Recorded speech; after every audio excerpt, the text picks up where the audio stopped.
السلام علیکم، میں محمد عمران آئی ایم ورلڈ کے ساتھ آج آپ کے لیے لائیں ایک ایسی منفرد اور معلوماتی ویڈیو جس میں آپ جان سکیں گے کہ نبی کریم صلی اللہ علیہ وسلم جب مدینہ سے مکہ ہجرت کر کے پہنچے تو آپ نے وہاں پہ سب سے پہلے مسجد نبوی کو تعمیر کیا۔ آپ صلی اللہ علیہ وسلم نے جب مسجد نبوی تعمیر کر چکے تھے، اس کے بعد اب موجودہ سعودی دور حکومت تک مسجد نبوی کی تصحیح پر کتنی بار کام ہو چکا ہے، اس تصحیح منصوبے پر کن شخصیات نے حصہ لیا اور کن ادوار پہ ان میں کام ہوا۔ روزہ رسول صلی اللہ علیہ وسلم مسجد سے باہر تھا، اس کو مسجد میں داخل کس نے فرمایا، روزہ کے اوپر گنبد کس نے تعمیر کروایا، اصل مسجد کا رقبہ کتنا تھا، موجودہ مسجد میں نمازیہ کی گنجائش کتنی ہے، اور آئندہ مستقبل میں مسجد نبوی صلی اللہ علیہ وسلم میں نمازیوں کی کتنی گنجائش ہوگی۔ اگر آپ کو ان سب چیزوں کا علم نہیں ہے تو آپ ہمارے ساتھ اس ویڈیو میں جڑے رہیں تاکہ آپ کو ان چیزوں کا علم ہو سکے۔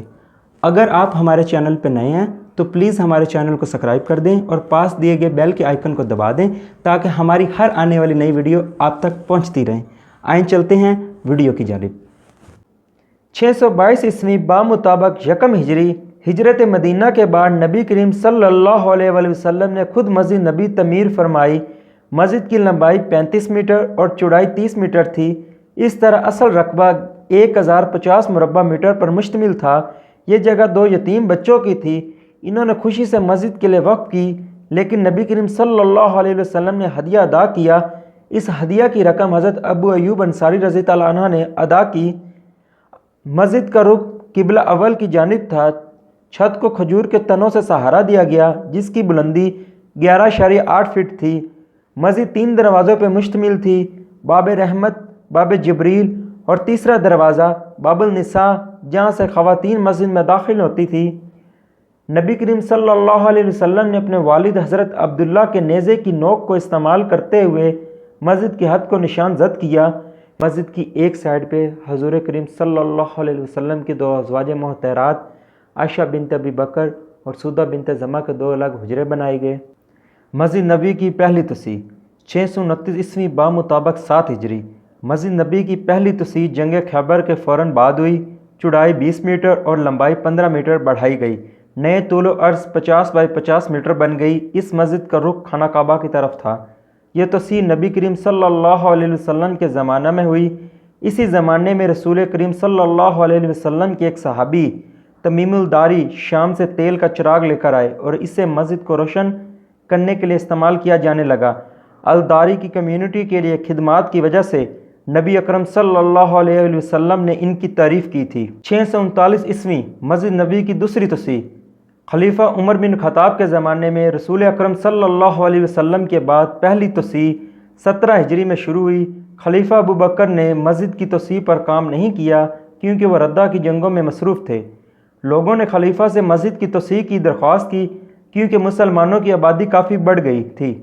عمر رضی اللہ عنہ نے مسجد میں تیل کے کئی لیمپ بھی لگائے تھے اور یہ چراغ دیواروں سے لٹکائے جاتے تھے۔ عمر بن خطاب نے ایک چبوترا بھی بنوایا تاکہ لوگ وہاں پر بیٹھ کے گپ شپ اور شاعری کر سکیں۔ 653 عیسوی تیسری تصحیح 29 ہجری میں عثمان بن عفان نے مزید مسجد کو جنوب کی طرف تقریباً 5 میٹر، شمال کی طرف تقریباً 5 میٹر اور مغرب کی طرف تقریباً 5 میٹر بڑھا دیا۔ اس لیے مسجد کو منبر سے مغرب کی طرف 8 کالموں تک بڑھا دیا گیا۔ یہ بات دلچسپ ہے کہ مسجد کی جنوبی دیوار آج بھی اسی جگہ پر موجود ہے۔ مسجد کی چھت کو ساگوان کی لکڑی سے بنایا گیا تھا۔ 712 عیسوی چوتھی تصحیح 88 ہجری میں ولید بن عبد المالک نے مدینہ کے گورنر عمر بن عبدالعزیز کو مسجد کو مزید توسیع دینے کا حکم دیا۔ عمر بن عبدالعزیز نے اسے مغرب کی طرف تقریباً 10 میٹر اور مشرق کی طرف تقریباً 15 میٹر تک پھیلایا۔ یہاں یہ بتانا ضروری ہے کہ اس وقت تمام ازواج محترمات کا انتقال ہو چکا تھا۔ عمر بن عبدالعزیز نے ان کے حجرات اپنے رشتہ داروں سے خریدے اور اس علاقے کو مسجد میں شامل کیا۔ 785 عیسوی پانچویں تصحیح اس تعمیر کی نگرانی عبداللہ بن عاصم بن عمر بن عبدالعزیز نے کی۔ عباسی دور کے دوران حکمران المہدی نے بھی مسجد کو شمال کی طرف بڑھا کر 20 اضافی دروازے شامل کر کے اسے وسیع کیا۔ 8 دروازے مشرقی اور مغربی دیواروں میں شامل کیے گئے جبکہ 4 دروازے شمالی دیوار میں شامل کیے گئے۔ 1250 سے 1481 عیسوی کے دوران چھٹی تصحیح مملوک سلاطین کے دور حکومت میں المنصورہ قانون نے 1279 عیسوی میں رسول اکرم صلی اللہ علیہ وسلم کے روضہ مبارک کے اوپر ایک گنبد تعمیر کیا۔ یہ پہلا موقع تھا جب گنبد کھڑا کیا گیا تھا۔ یہ لکڑی کا بنا ہوا تھا اور بے رنگ تھا، بعد میں اسے سفید اور نیلے رنگ میں پینٹ کیا گیا۔ المنصورہ نے باب السلام کے باہر وضو کا چشمہ بھی بنوایا۔ 1850 عیسوی 7ویں توسیع سلطان عبد المجید نے پوری مسجد کو نئے سرے سے تیار کیا، اسے وسیع پیمانے پر بڑھایا، تاہم اس نے روضہ رسول صلی اللہ علیہ وسلم کو 3 محراب، ممبر اور سلیمانیہ کے مینار کو ہاتھ تک نہیں لگایا۔ سلطان عبد المجید اپنے کام میں اس قدر متعہد تھے کہ اس نے چھوٹی عمر سے ہی حفاظ کی ایک پوری نسل تیار کی، اسے اسلامی دائرے کے بہترین کاریگروں سے تربیت حاصل کی۔ ان کی تعداد تقریباً 500 تھی۔ اس دوران ترکوں نے نئی پتھروں کی کانیں دریافت کی، باوضو ہو کر جنگلوں میں درخت لگائے۔ کچھ عرصے کے بعد جب درخت تیار ہو گئے تو ان درخت کی لکڑیوں سے تختے کاٹے گئے، پتھروں کو کانوں سے تراشا گیا، لکڑی کے تختوں کو، پتھروں کو اور شیشے کو شہر مدینہ بھیجا گیا۔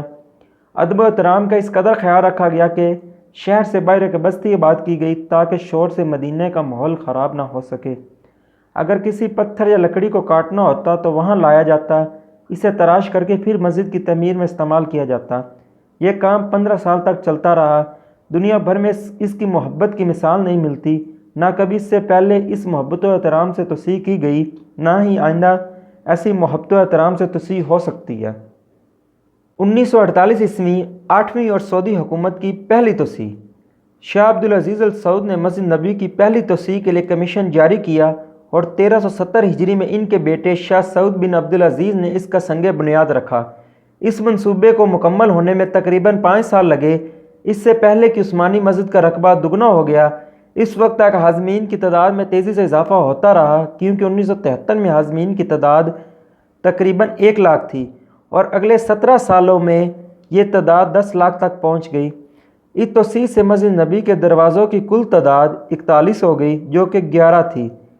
اس تزئین و آرائش کے دوران مسجد میں کلینے جو کہ عثمانی دور کے تھے، ان کو بھی معیاری کلینوں سے تبدیل کر دیا گیا۔ 1973 عیسوی میں مغربی توسیع شاہ فیصل نے شیڈز کی تنصیب کا کام سونپا۔ یہ نیم عارضی شیڈز مسجد کی مغرب میں لگائے گئے تھے۔ یہ چھوٹی چھتیں مسجد میں ایک عارضی اقدام کے طور پر نصب کی گئی۔ 1988 عیسوی دوسری سعودی توسیع المالک الفہد کے زیر اہتمام ایک انتہائی پرجوش توسیع منصوبہ شروع کیا گیا۔ یہ مسجد نبوی کی سب سے بڑی توسیع اور سعودیوں کی دوسری توسیع تھی۔ مسجد مصروف ترین اوقات میں 10 لاکھ سے زائد نمازیوں کو ایڈجسٹ کر سکتی ہے۔ منصوبے کی ایک منفرد خصوصیت 27 مرکزی پلازوں کی ترقی تھی۔ ہر پلازہ اب ایک جدید ترین سلائڈنگ گنبد سے ڈھکا ہوا ہے، جسے موسم کے مطابق تیزی سے کھولا یا بند کیا جا سکتا ہے۔ تیسری سعودی توسیع مسجد نبوی کی تاریخ کی سب سے بڑی توسیع ہوگی، جو 2012 عیسوی بمطابق 1433 ہجری میں شروع کی گئی، جب شاہ عبداللہ نے مسجد کی توسیع کا سنگ بنیاد رکھا۔ 2012 میں شروع ہونے والی توسیع منصوبہ جب مکمل ہوگا تو مسجد نبوی صلی اللہ علیہ وسلم 20 لاکھ سے زائد نمازیوں کو ایڈجسٹ کرنے کی خصوصیت رکھتی ہوگی۔